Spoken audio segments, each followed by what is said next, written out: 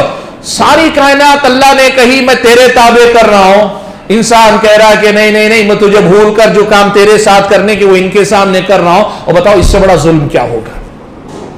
اس سے بڑا ظلم کیا ہوگا؟ آپ یہ بات بتاؤ۔ سبحان اللہ۔ بھائیو، اسلامی شریعت کی نظر میں اللہ تبارک و تعالیٰ کے ساتھ کیا جانے والا جو شرک، چاہے شرک اکبر ہو یا شرک اصغر ہو، یہ ظلم کی اقسام میں سے بہت بڑی اور بہت بری قسم کی قسم ہے، بہت برے قسم کا شرک ہے۔